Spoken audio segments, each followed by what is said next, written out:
Up next, Authentically Detroit talks to Charity Dean of the Metro Detroit Black Business Alliance, and she's going to join us to discuss reparations and how we can best benefit descendants of displaced Detroiters. But first, this week's hot takes from Bridge Detroit. City Council has short window to appoint new government watchdog, and Hantz Tree Farm falls short on solving Eastside blight. Keep it locked. Authentically Detroit starts after these messages. Founded in 2021, the Stoudemire is a membership-based community recreation and wellness center centrally located on the east side of Detroit. Membership in the Stoudemire is available on a sliding scale for up to $20 per year or 20 hours of volunteer time. The Stoudemire offers art, dance, and fitness classes, community meetings and events, resource fairs, pop-up events, the neighborhood tech hub, and more. Members who are residents of the east side have access to exclusive services in the Wellness Network. Join today and live well, play well, be well. Visit ecndetroit.org. Bridge Detroit is your news and engagement platform that is telling the stories of Detroiters rooted by community priorities.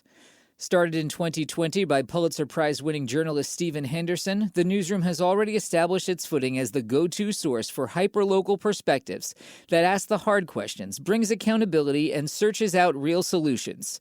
It's free to become a member of this award-winning news organization. Visit bridgedetroit.com today to sign up to receive the news delivered right to your inbox. Bridge Detroit, by Detroiters, for Detroiters. Hey, y'all, it's Orlando. We just want to let you know that the views and opinions expressed during this podcast episode are those of the co-hosts and guests and not their sponsoring institutions. Now, let's start the show.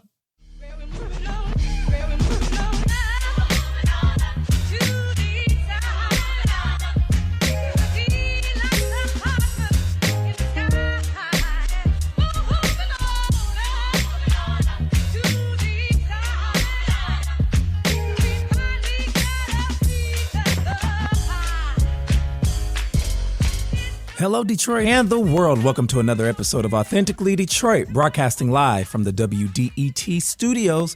We are a content partner to bridgedetroit.com. I'm Orlando Bailey. And I'm Donna Givens-Davidson. Thank you for listening in and supporting our efforts to build a platform of authentic voices for real people in the city of Detroit. Thank you, Charity Dean, for that little change in our intro there. We want you to like, rate, and subscribe to our podcast on all platforms. We're recording at WDET today with Charity Dean, President and CEO and founder of the Metro Detroit Black Business Alliance. Charity, welcome back to Authentically Detroit. Thank you. I'm so happy to be here. This is family. It is family.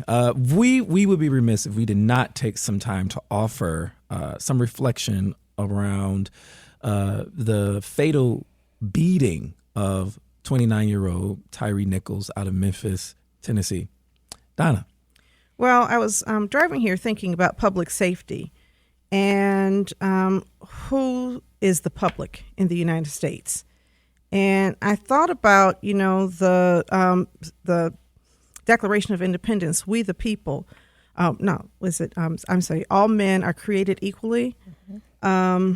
I'm sorry. We hold these truths to be self-evident, that all men are created equal, that they are endowed by their Creator with certain unalienable rights. Among these are life, liberty, and the pursuit of happiness. Life, right? And it made me question. I actually did this in my class last week. Question: what is a man in the United States of America? What is a man? It's not a black man. It's not a woman. It's not a Native American man. It's not a Hispanic man. A man is a white man who was, at the time of this Constitution being founded, included in the definition of whiteness that was created to create a privileged caste of people. And so when you start looking at this whole concept of life, liberty, and pursuit of happiness, and then you look at the public, who is the public? They speak to about the right of the governed to, take their government back. And we saw what happened on January 6th, where the government didn't shoot anybody, where the government did not really acted with restraint as people were literally in their faces breaking the law, allowed many of them to go home. And most of us said, wait a minute, if this was us, we wouldn't be worried about trials. We'd be dead and they'd be trying our cousins, Did you speak to her? How dare you? And so I think for me, when you look at public safety, I have to think to myself that a black man is not included in the definition of public, that the police department does not believe it is important to preserve the safety of a black man. Instead, the black man is the object of policing to protect the community from a black man. Therefore, any amount of violence is permissible. If you included a black man in that definition, you would not be able to kill them and then say, well, I was afraid. And have juries agree, yes, we are afraid of them. And, there's always this hint of a threat that if you don't have us doing your dirty work, then your communities are going to be overrun by these people. And these people are the people who threaten them. So here you have this beautiful man, a photographer, a father, a person who was unarmed and caused nothing, crying for his mother near his mother's home, dying at the hands of black men in blue. And that tells me everything I need to know about policing, that the color blue supersedes the color black on your skin. And the reality is that the blue culture is rotten, is toxic. And some people say it's broken. I say it's working as it was designed, again, to protect the public. And as long as this blue culture remains like this, you can have all of these so-called implicit bias trainings and new rules and new policies and all kinds of cameras. But as long as the object is to protect society from black men, we're going to keep on having this problem. What do you say, Orlando? Mm-hmm. Guys, Donna and I were charged with having to sort of write an opening monologue in regards to the Tyre Nichols case. And every time I sat down to write the monologue, I was faced with this mental paralysis that I could not get past. What I feel is deep in my body. I feel a level of anger. I feel a level of grief. The news and the video of Tyre Nichols being beaten to death by cops as he called on his mother, I thought about the privilege that I have to be able to go to sleep every single night and put my phone completely on Do Not Disturb. And I was having a conversation with my mother about this one day, and she said to me, I can't go to sleep with my phone on Do Not Disturb because I have black sons. And I got to be able to answer the call if they call. And I think about the sheer anxiety she must feel if one of her sons is calling out for her and she can't answer or she can't hear it. This man being beaten to death by police calling for his mom, and his mom couldn't hear it. His mom couldn't save him. Isabel Wilkerson says, the enforcers of caste come in every color, creed, and gender. One does not have to be in the dominant caste to do its bidding. And so for folks who make the shallow argument that because these are black cops fatally beating a black man, we're smarter than that. We know better than that.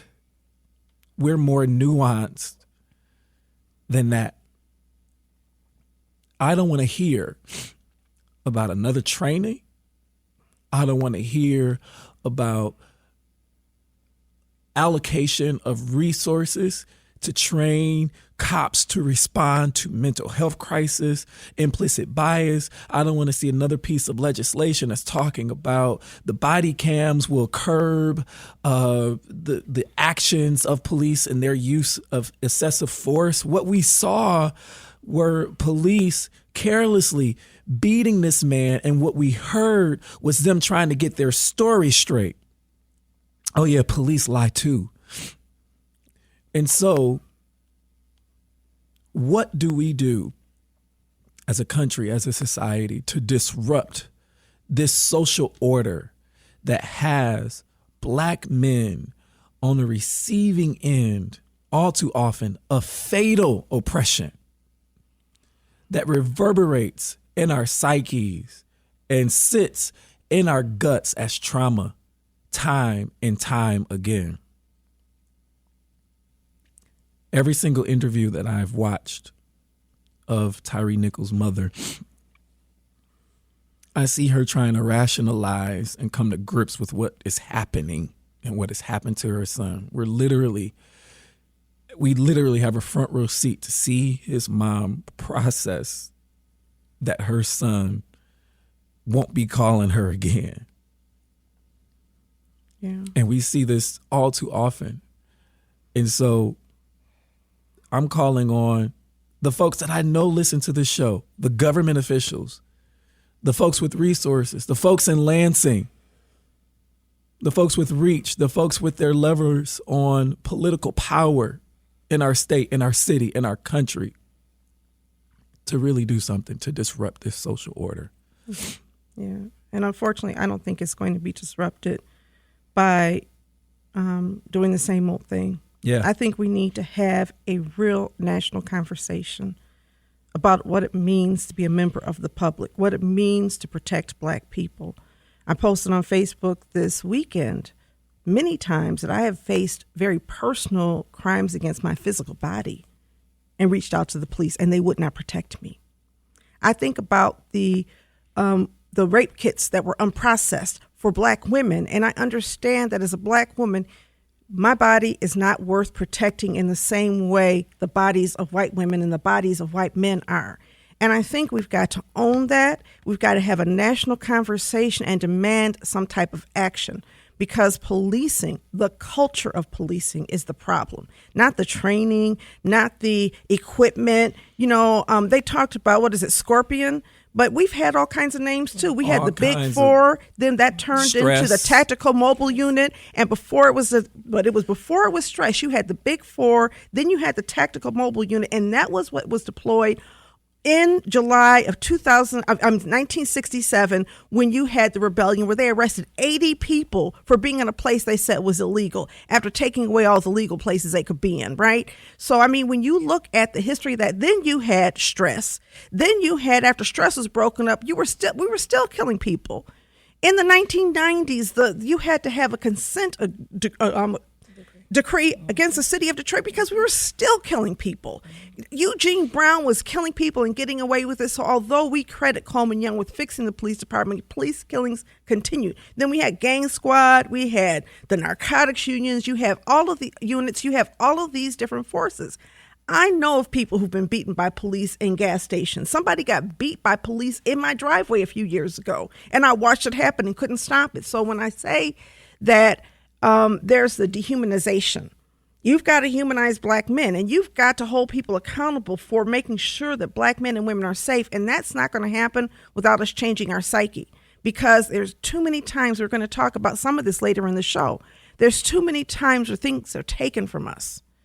And the constitutional protections that are supposed to exist are not, enforced, whether that is our lives or our property or our right to live and other types of things. There's this long history of taking from us and not giving back.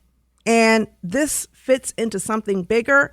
Ever since we've had these national conversations, we have a national conversation, we demand action. The only thing is police budgets get bigger. We say, wait a minute, we want to defund police, and then the federal and local governments say, let's fund them even more. And they justify it saying, the problem is we're not paying them high enough salary, so let's reward these unjustified beatings and killings by increasing salaries so they'll feel better about working here.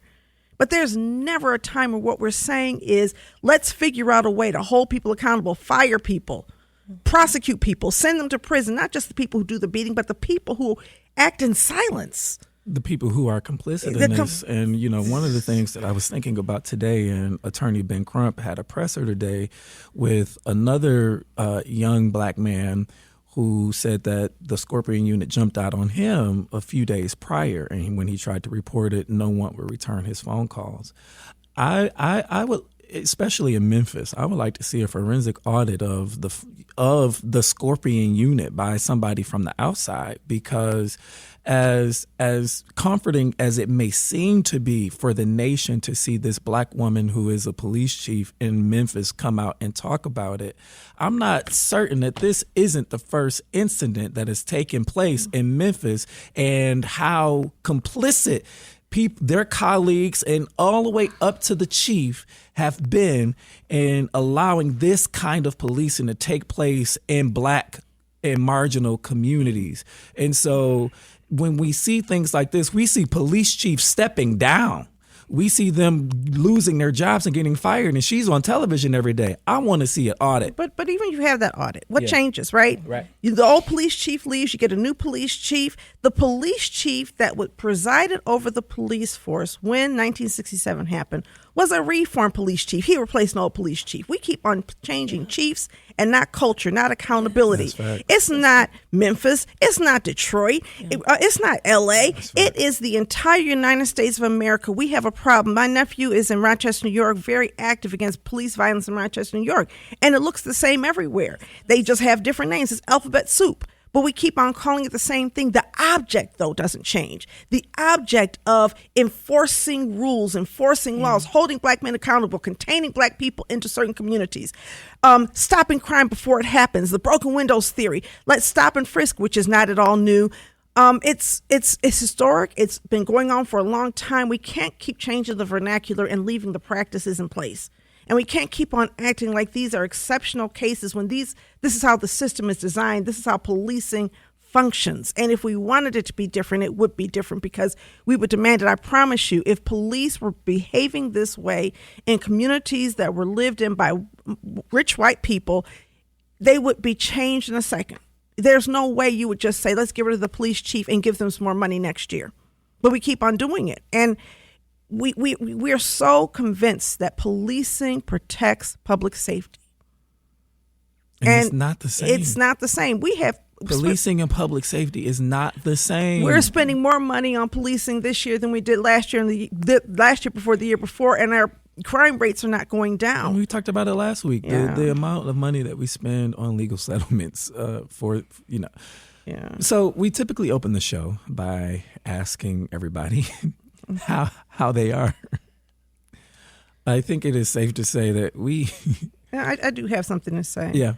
I lost my mother-in-law this morning. Mm-hmm. And I do want to acknowledge Doris Lane as a beautiful human being who raised a beautiful son and gave her all in this life. And she was loving and welcoming to me and treated me like, she had known me forever. Kevin met my mother, and I met his mother later in life. And we got married in the year 2020 because our mothers were so insistent on us getting married while they could still live to celebrate with us. It is tragic that they're both now gone. And so I do want to acknowledge that this is a very, strained time for my family. I came here partly because the voice I use is one that she always appreciated. It's one that I'm speaking on behalf of things that she appreciated, but I do want to acknowledge Doris and tell her I love her and just acknowledge it's really sad. Yeah. And love and good vibes to you, Kevin Davidson. Yes. Yeah. Charity, how are you? I'm not okay. Yeah. I am not okay. There's so much pain, and this Tyre situation is devastating. I'm a mom of a son.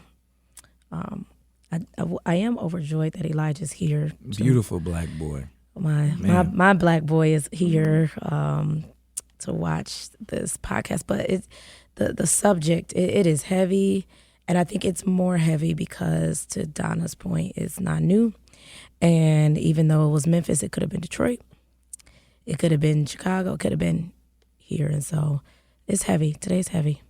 Yeah, it's a heavy day. And so I want to encourage everybody to check in with yourself, check in with your body, make sure that you are nourishing yourself, unclench those jaws, breathe,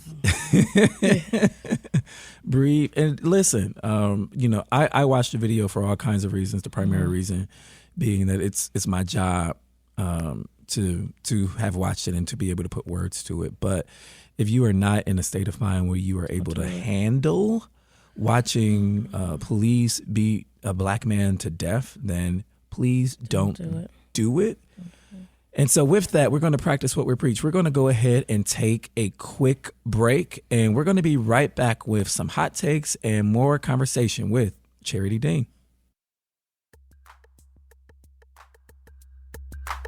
Founded in 2021, the Stoudemire is a membership-based community recreation and wellness center centrally located on the east side of Detroit.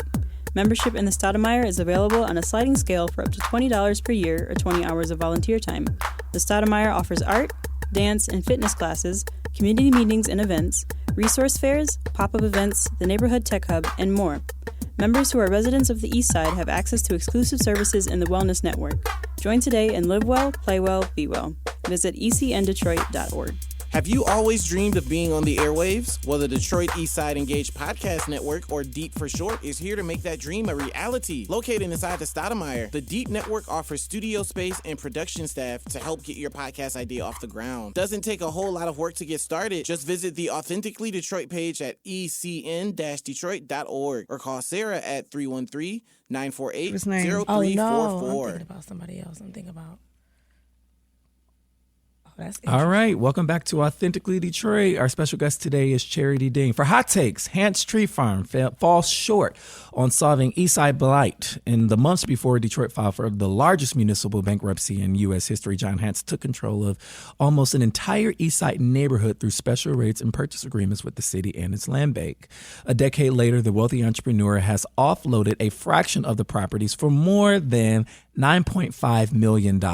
Some other parcels that he retained or sold to developers have sat vacant, racking up hundreds of blight tickets and thousands of dollars in unpaid fines. Today, John Hantz holds roughly 2,000 properties of the 2,600 he acquired in the neighborhood. A Bridge Detroit analysis of the blight violations and property sales found that since 2011, Hantz-owned companies have sold about 10% of the properties for 9 times as much as Hantz originally paid. At the same time, Hantz and his contractors he has teamed up with to renovate homes have received nearly 200 blight tickets from the city, earning about $33,110 in fines. Hantz set out with a goal of beautifying the neighborhood with urban farmland and offered renderings with wind turbines and neat rows of trees. Yet some Eastside residents say he has fallen short on his promises and not faced the consequences that longtime residents often navigate. So despite missing benchmarks and receiving violations, the land bank has never reclaimed a parcel of land from Hantz. Donna, what say you? Well, I mean, it seems like if you're a rich white man, you can do whatever you want to do and blight this entire community with no consequences, right? If you are around Castellano over there by Herman Kiefer, no consequences. If you are the Illiches, no consequences. In fact, we're about to give you some more taxpayer money so that you can do things for to enrich yourself. If you are the owners of the bridge company, no consequences. In fact, if you are a property owner and you have a track record, I'm trying to think of the name, Kelly, the man who flipped some land so that we could give the land to Fiat Chrysler at the time, Stellantis. He ended up having all of his blight tickets eliminated. And what the city will say is there's some greater good that rich people can provide in blighting our community. But then you have a low-income Detroiter trying to fix up a home that's his family home, and that's not considered a priority for the city. In fact, he's looked at as a person who is being irresponsible. In fact, they have, I think, 2 or 3 times the length of time to keep the property and develop it. If you're rich, you have more time to develop a property than if you are low income. Make that make sense for me. Other than privilege comes at a price. And so they've bought the privilege and they've offered to do things above and beyond. There's very little accountability of these people who have this. And, you know, with Illiches, and let's not forget, too, that they also played ball with the city of Detroit when the city was a sibling land for Fiat Chrysler. They gave the city land and the city gave them other land somewhere else. Exactly. So they cleared some land. They grew some trees. I can't call it tree farming. I'm just going to say we have some trees, many of which are still ugly. You have some housing that's in poor condition, and they're going all over the nation trying to flip this land to developers who want to come into the community. You can already see it happening.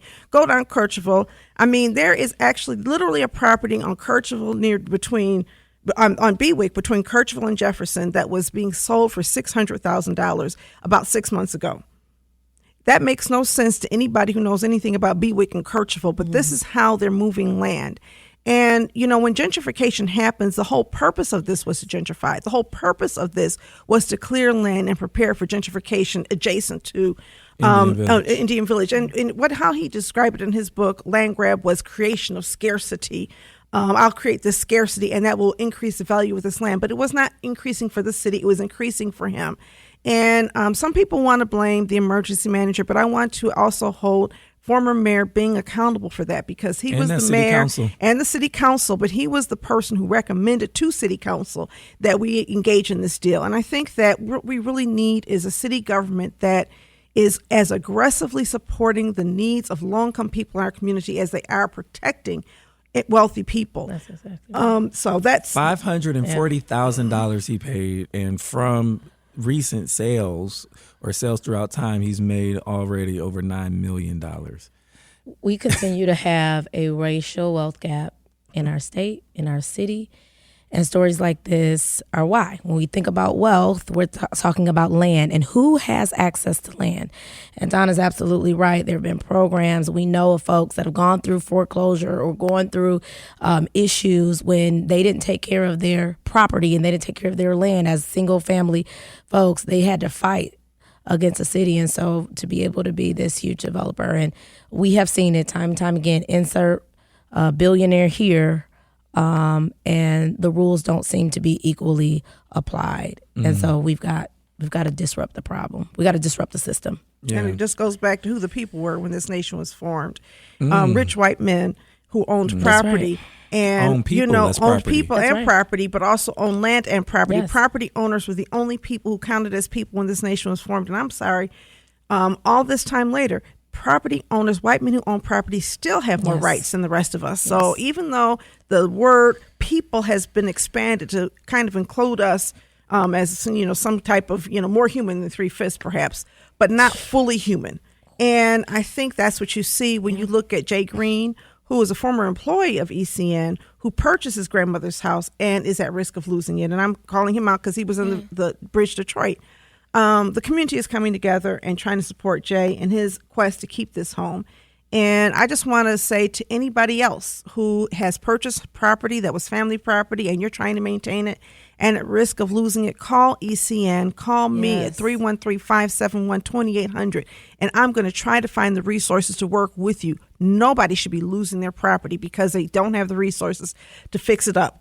Not when Hantz is given all of this extra time, and especially when it's family property. It's obscene. A tremendous leader in the person of Donna Givers-Davison. Listen, if you have topics that you want discussed on Authentically Detroit, you can hit us up on our socials at Authentically Detroit on Facebook, Instagram, and Twitter, or you can email us at authenticallydetroit@gmail.com. So a few weeks ago, during Hot Takes, we discussed a story written by Malachi Barrett in Bridge, Detroit. How should I-375 project benefit descendants of displaced Detroiters?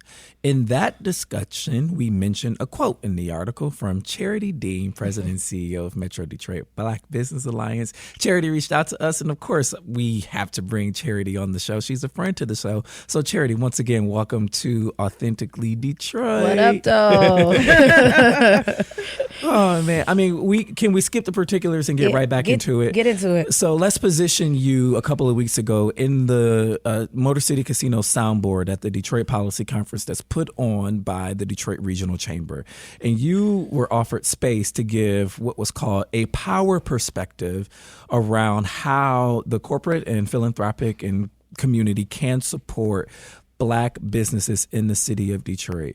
And what you endeavored to do was talk about, number one, the racial wealth gap that exists, the fringe amount of Black-owned businesses that operate, especially in downtown Detroit, because that was the focus of the conference, but also figuring out how to compensate Detroiters who were displaced by I-375. Talk about what you talked about. Yes. So there is a quote that said, "Only those who attempt the absurd can achieve the impossible." And I utilized that quote during the speech because I knew I was going to talk about a topic that we can easily dismiss as impossible. So therefore, let's not go there. We have a racial wealth gap in our state. Black families and white families, same income, same education. The white family is going to have 9 times the wealth. This wealth gap was created intentionally for decades, centuries, since Africans were brought to this country. You got to remember when slavery ended, there were reparations, but those reparations did not go to the enslaved Africans. It was the slave owners who, quote unquote, lost property to Donna. They got paid.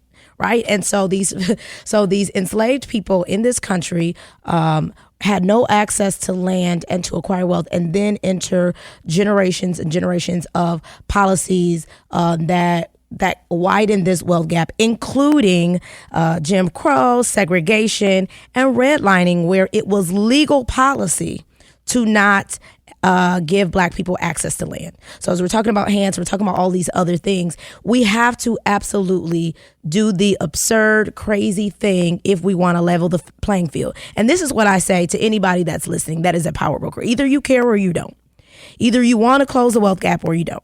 And if you do, we have to do the insane thing, the unimaginable. We cannot do status quo. And so what did that mean in that policy conference? We were talking about, I didn't just talk about 375, I talked about District Detroit too, right? This, the Olympia development that's going through and asking for billions of dollars. I think, I don't know what the total number is in incentives, maybe 100 million, but it's a lot of money in incentives. Okay. In downtown Detroit, and we got to understand, Black people lived here. And so when we think about Black Bottom, and that's the area where 375 was, you had Black families living there, Black community there. And again, when was this? And so this is really important for when we talk about 375, is that all of these families and Black-owned businesses were displaced for a freeway at the time where redlining was still happening. So we were moved from a neighborhood, the neighborhood where we could be in, and then also denied access into other neighborhoods.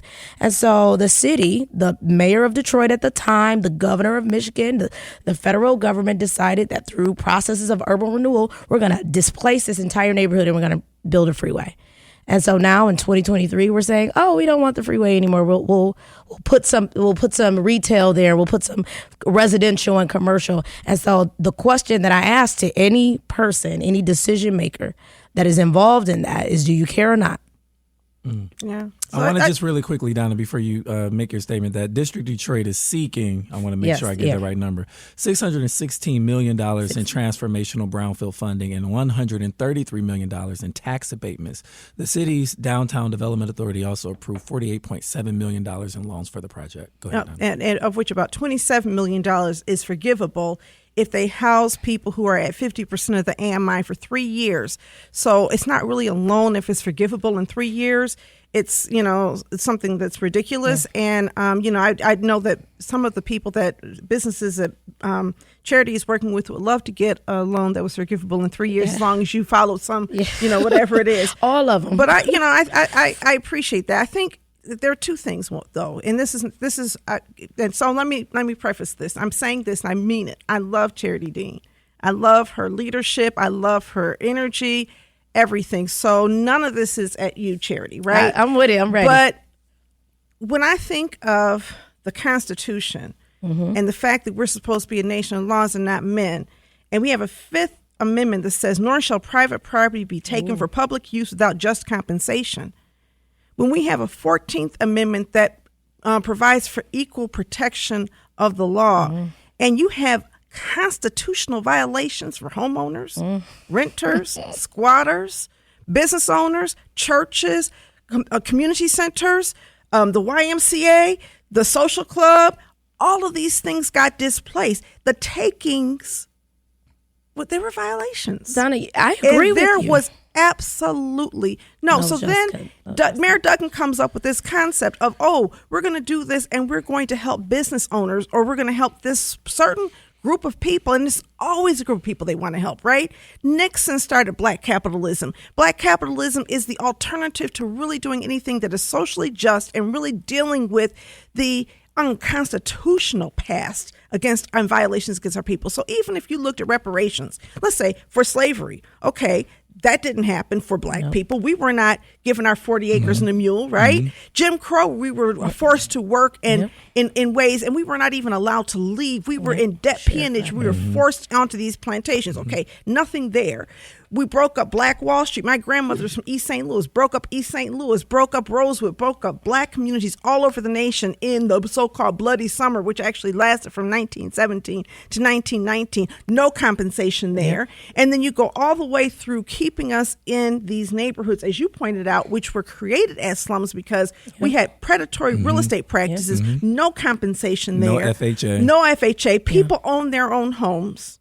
And then their homes are refinanced through a predatory real estate practice and mortgage system where nobody goes to prison, no compensation there, nobody's given anything back there. And then the tax man comes and takes away some property, some of which illegally, because that's been documented, no compensation there. In fact, our mayor is telling us it's unconstitutional to make amends for violating the Constitution. And I'm saying, well, if this is against the law, if this is unconstitutional, then who, again, does the Constitution protect? Because it would never happen in this manner and at this scale for any other group of people to have violations of the Constitution routinely visited upon us. So here's the deal. You have $300 million. You're trying to put together a kitty. I just want reparations. Put it in the reparations bank and let us figure out how to spend the money. I don't want the mayor or anybody else putting their hands on it, right? And this is, it's nobody asked. Haven't heard a single Black person say, let's resurface 375 so we can have Paradise Valley back. That came from Mayor Duggan. They called it reparations. President Biden came in here, talked about reparations. You Secretary Pete. Secretary Pete, if you want to repair an injury to me, you better ask me what I want and give me what I want and make sure that the scale of reparations in some ways is reflective of the injury. And so I feel as though the question was wrong, right? Well, I don't even think anyone ever asked the question. Okay, so what I'm saying is the way it got framed in the media was almost as though this is how we can do it. And so then when I saw the mayor come up there and say Charity Dean is exactly right, I said, Lord have mercy. I know that's not the Charity I know, because listen, you are always willing to push the envelope and say things above and beyond. And so because it was you. If it had been somebody else, it would not have upset me. But to be honest with you, it was you. And I was like, Charity? So I appreciate that. Well, here's the thing. I was invited to speak on it. My title technically was Empowering Black-Owned Businesses. Okay. And I said, I'm going to use this opportunity because the conference was Future of Downtown. Which I don't know why they thought that was a good idea, but keep going. The future of downtown was the topic, the theme of the conference, and mine was about empowering Black businesses. And I know what we're working on, the Metro Detroit Black Business Alliance, and what we're trying to get accomplished. We've got a number of policy objectives, and I know who was going to be in that room. And so I said, if I could talk about anything as we're thinking about Black-owned businesses in downtown, I know two things that are happening right now. Which are the District Detroit is going through a community benefits process, which we are at every meeting. And then I know I-375. No one actually asked me what my opinion was about I-375. Because here's what I told Orlando earlier. If I don't say what I want, it's going to be too late by the time they ask. You're right. I brought the subject up. You're right. And you know what? I get your point. If you're going to do it, let me make sure it's done the right way. Yeah. And I'm sure that's what you were trying to say. I don't think that's the way it was reported. Okay. And so I think the way it was reported was one that was that I didn't use the R word but I mean, not to say that I'm opposed to it, but what I really was trying to get the people to think about was this racial wealth gap that we have, and that the state of Michigan is losing money, $92 billion. It's costing us because we have this racial wealth gap. And the only way to close it and the only way to do something is to not continue to do what we've always done, to continue to do what's happening right now with 375.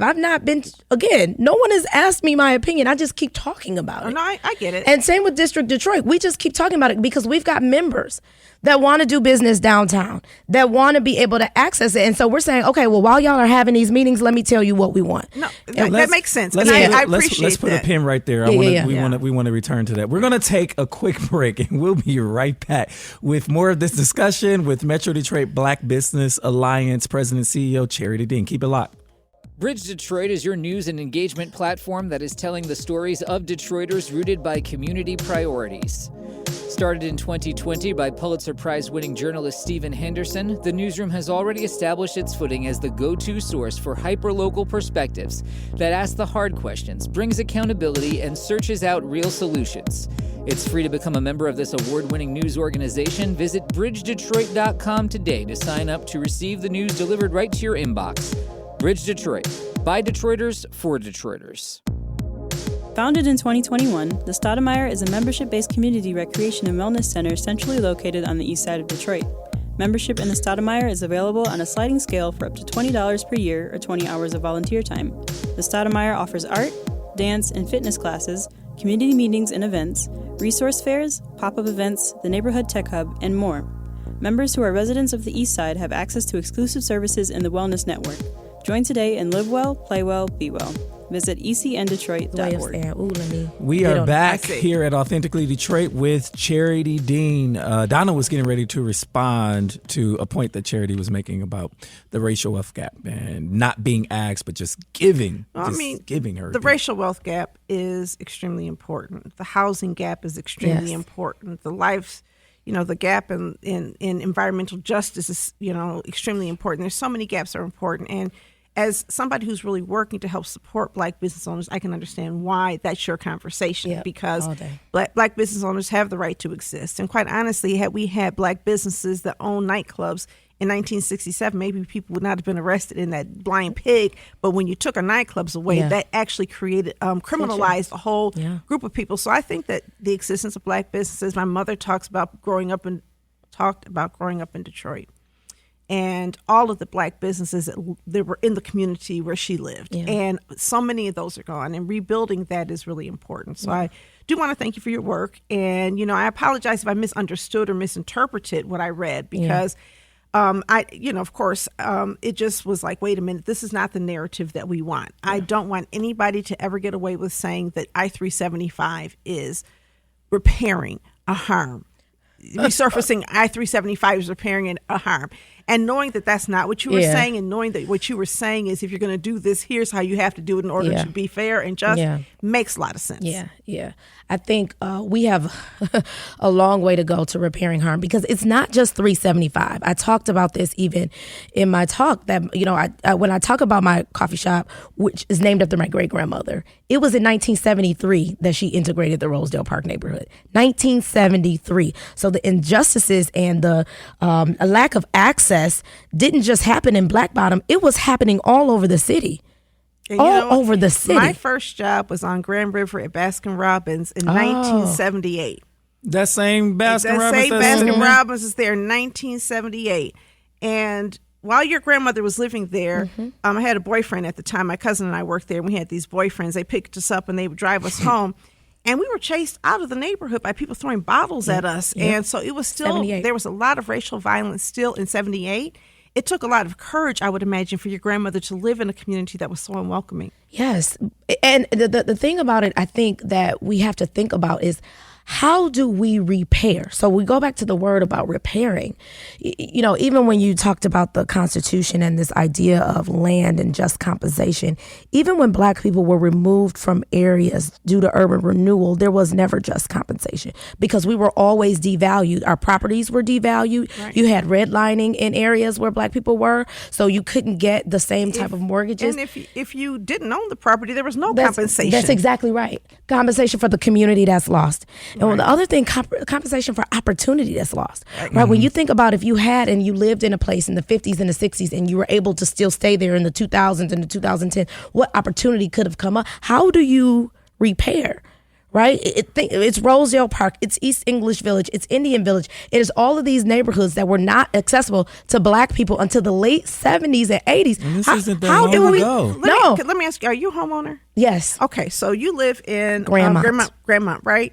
And so you live on a beautiful street, right?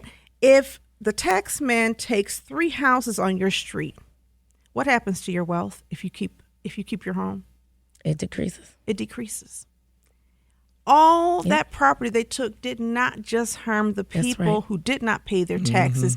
Every Detroit homeowner was harmed by a public policy that should have been stopped in its tracks a long time ago. And that was carried out incorrectly. And what we get is, my bad, that happened on somebody else's watch. It wasn't me. I can't fix it. There is a lack of accountability. And when you get that from a person who is elected to represent you, then you wonder if there's anybody who's representing you. And what does democracy look like? Because again, I cannot imagine if I was the mayor of Grosse Pointe Park and I was taking people's properties and causing people's property values to go down due to the application and sometimes misapplication of an unjust law, that I would still have my job, number one, and number two, that they would not be seeking compensation. You absolutely would still have your job at Donna, because it goes to your point of the dehumanization of Black people in our country. Right. Like, so long as these unjust laws and unjust policies impact Black people, they're allowed to go on. And the moment we decide, oh, let's change course, there is no repair. I'm really interested to hear your perspective There has been no on the mayor got up after you and said, yeah, I agree with Charity. And I really am interested to hear from you what you think he agreed with. That is funny. So in my speech, I threw out a couple of ideas about 375. It was not, my speech was, one, it was a 10-minute talk. I probably talked about 375 for 45 seconds. I threw out ideas. Could we find the descendants of folks that was there and give them first access to land? I said, could we create a fund so that Black businesses could operate there with reduced rents? So I threw out those ideas there. I won't speak for the mayor, but what I will say is that anybody that agrees that we need to be radical about how we are doing 375, they should contact the Metro Detroit Black Business Alliance, because we are not going to wait. We're not going to wait for someone to say, Charity, what do you guys think? We are engaging, and part of why I'm coming on this show is to talk about the need for real reform. You're going to do 375. No one asked if it was a good idea or not. You're going to do it, so let's do it with dignity. Do you feel like we're already behind, though? I had this conversation with, I think we were talking to Anika Goss around excavation, procurement of contractors. We're so late, Orlando. The folks that are, the construction people who are going to make a fortune from this. $300 million in contracts and counting. Already, you know what I mean? Like, number one, are we a little too late to be having this conversation? And then two, I saw this critique leveled at you in the comments for one of the Bridge Detroit stories, and I want you to answer it, because there are some folks who don't think that you are a legitimate force for Black businesses because you work for Mayor Duggan. So I want you to talk to that, and I want you to clear that up, and I want you to talk about the time in which we find ourselves in the conversation around I-375. Ooh, okay, so I'll say this: we're absolutely late, way too late. But not too late. We're never too late. In my opinion, we're never too late to the conversation. To advocate for change. We represent, I represent the Black Business Alliance. We have over 700 members of Black business owners that want to participate in some way, shape, or form. It's not too late to say what we want and demand what we need. So someone says, well, I don't have the credibility because I work for Mayor Duggan. I think that's fair if they do an analysis on Mayor Duggan's, if they do an analysis on his legacy and compare it to the work that's been done for Black-owned businesses and say, Charity worked for him and I didn't see a lot going on for Black-owned businesses, like how can she be credible? I would say that's a fair assessment. The reason why the Metro Detroit Black Business Alliance exists is because I saw the same thing. Yeah. That there was a gap in what was happening in the city, in the community, that Black businesses needed a voice, and it's why I stepped down from that government job to come and start something for Black businesses. And so I don't think we should demonize people who used to work for city government. Yeah. We need, first of all, because we need good people in city government. I don't want all the good people to be afraid to go there. That's why I named it. I don't regret working for Mayor Duggan. I learned a lot. We wish you were still in the Civil Rights Department. This is what I was going to say. And I was like, I'm always talking about the respect for roles that differ from our own. Yeah. Right. And when you were in the structure of city government, you were an internal ally to those of us who are on the outside trying to advocate for change. And I want to name that. And I wanted to give you an opportunity to address that because I see that critique leveled time and time again. I haven't heard you speak to it yet. I've heard it too. And I'm okay with that too, because we got to hold our government accountable. right? So when we have not seen something coming out of our government, one of our policy priorities for the Metro Detroit Black Business Alliance is going to be asking the city of Detroit why they don't have a director of small business. 50% of Detroiters are employed by small businesses. And so we've got tons of folks that are working on development, on these deals that are bringing large companies. Yeah. But what about small businesses? Was the alliance founded on the premise that you guys would be as intentional on policy advocacy as you are now? Yes. So from the very beginning, our mission statement has not changed. We were to create programs and advocate for policies. We spent the first year really developing our programs, but at the end of the day, we can create as many programs for access to capital, as many programs helping folks get land. But if we're not dealing with these critical policies, then we won't move the needle. So I really appreciate you guys are 2 years old right now. We'll be 2 on March 19th. So what kind of policy fights have you won already? Woo! I won't say one because, baby, we still in the fight. But I'll tell you this: we took on a food ordinance.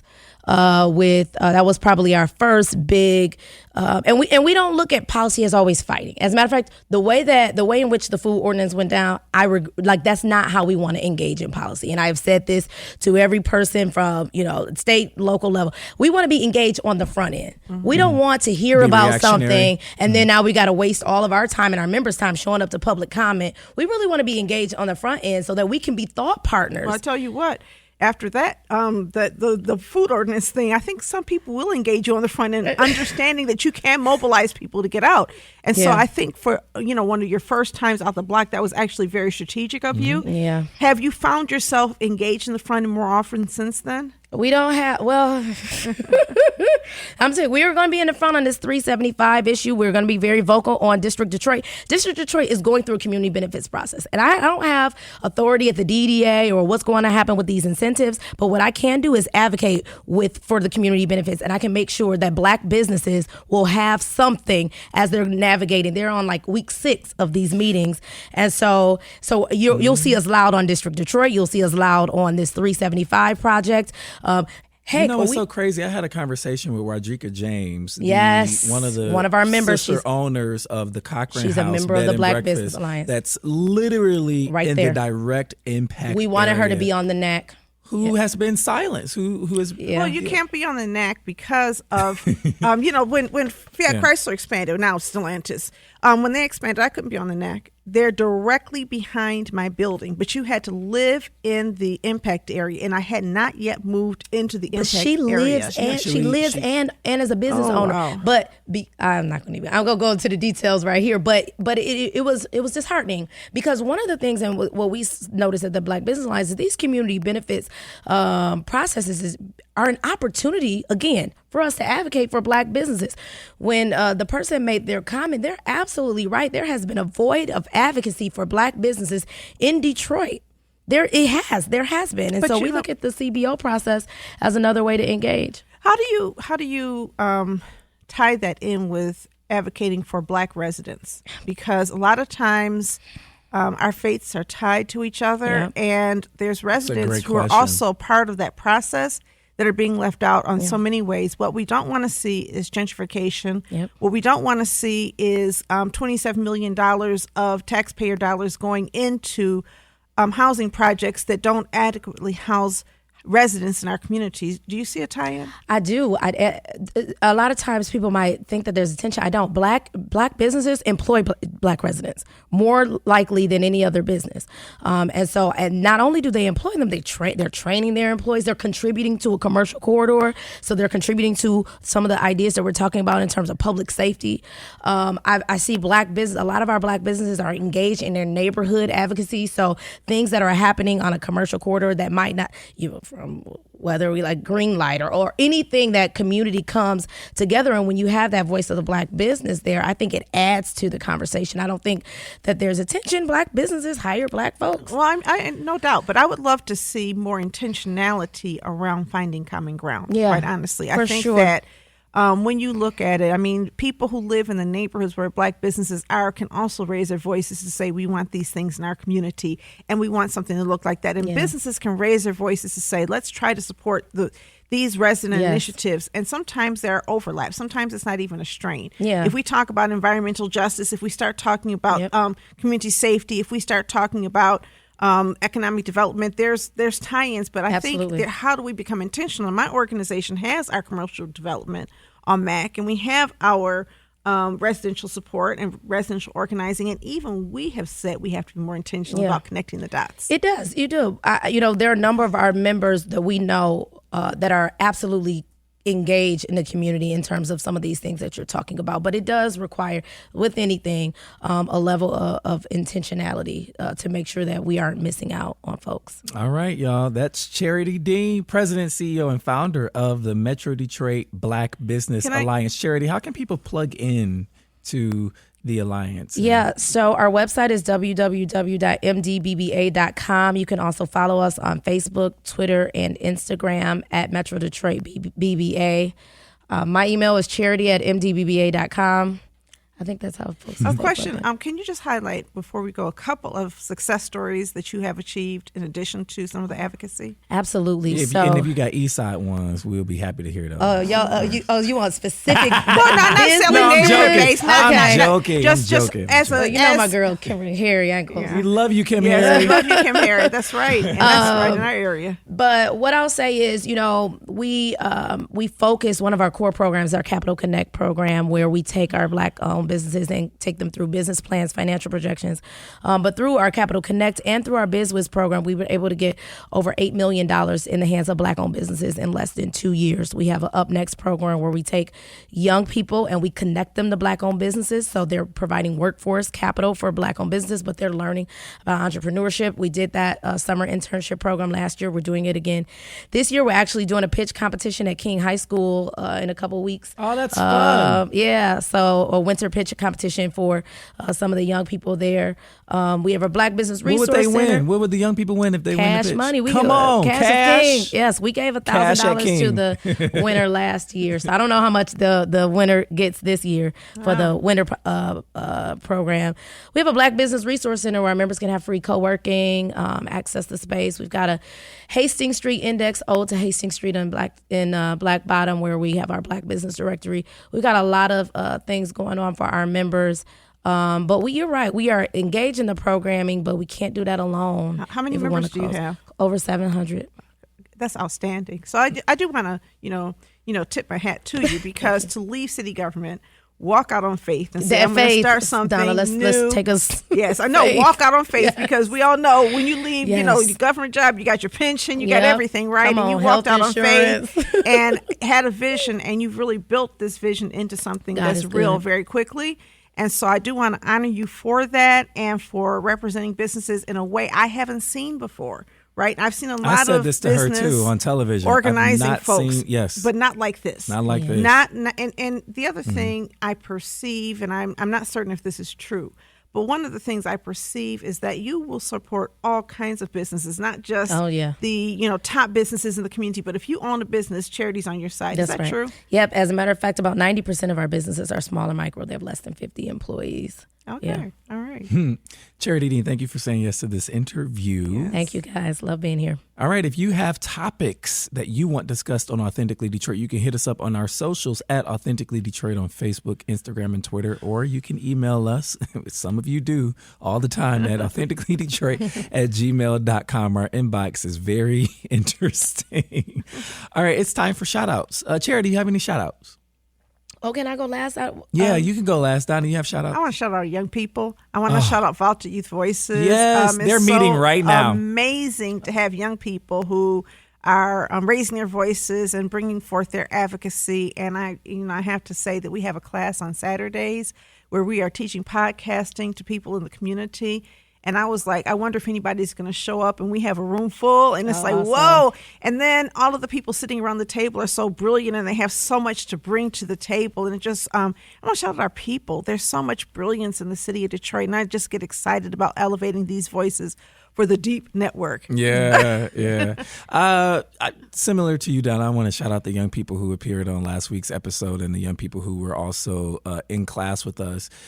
During our recording this evening, our producer, Sarah, sent the young people's attendance sheet, because they meet up every Monday. Okay. And they're almost in full attendance. I mean, they are enthused and they are excited about, their voice being amplified. And we're so privileged privilege to be able to help them find their voice and to amplify their voice. So it's really, really cool. And I also want to shout out the Skillman Foundation Yes. for encouraging us to do it, because, when you first want to start something new, it's not always easy. It was a little hard. And so it was a little rough figuring out how are we going to get the young people to truly be engaged and share their voices. I think we have the formula now, and I'm so excited to have it. I'm excited too. I want to shout out my colleagues at Bridge Detroit. We have been planning since fourth quarter of last year a public safety forum. We want our coverage to remain steeped in community, and that means that we have to have these iterative conversations with community around the conversations that we're having and perhaps the conversations that we're not having. And so we are convening a public safety forum Tuesday, January 31st at 6 p.m. You can register on Eventbrite or go to our Facebook page and register there for this conversation on public safety. How do you want to see it covered? Right? There's a way that media outlets cover crime and public safety in the city of Detroit, and it's not always in the best way. It doesn't always leave us feeling more informed, but traumatized, really, and scared. And so, what aren't we doing? What conversations aren't we having? And we want you to come and tell the media, Bridge Detroit, how you want to see public safety covered. One thing I would love to see is, I can't be there, so I'm just going to tell you now. Tell me now. There's a lot of research on public safety and how to make reforms. I'd love to see us bring that to the community and let the community sort of debate it. The other thing is that when you look at gun violence as a public health issue, it's a whole lot different than when you look at it as a criminal violence issue. All of the trauma that we've been talking about, all of the taking of property, all of the dislocation and breakup of families and kinship networks has contributed to widespread trauma, in addition to poverty and all of the grinding issues related to that and racism. And so if we're going to really get to crime in our community, at some point we're going to have to deal with the trauma in our community. It's not just about police. It is about healing broken people. You better say healed people are not out there harming people. That's but we always say, okay, that's true. But in the short run, let's do Operation Greenlight, because we don't have time for that. Or Shot Spotter. We don't have time for that. As though Shot Spotter is a more effective solution than actually dealing with root causes of crime. I would love to see us start doing something now, knowing that maybe we're not going to see the full effects for 10 years, but in 10 years we can have a different conversation. We just keep kicking that can. I love it. Thank you, Donna. I'm going to bring that. Go ahead, Charity. Your shout outs. Yes, I just want to give a shout out to our board and our staff at the Black Business Alliance. No number that I've touted, no work that I've done by myself. We have an amazing staff there, an amazing board led by Charles Nolan. So just shout out to them. And then lastly, shout out to Elijah Christopher Dean, my son. In the studio with us. In the studio. Actively listening. He's my heart. And shout out to you, Elijah. All right, y'all. We want to thank you once again so much for listening to our podcast. We're so privileged that you do, and we don't take it lightly. Until next time, we want you to catch the wave. Our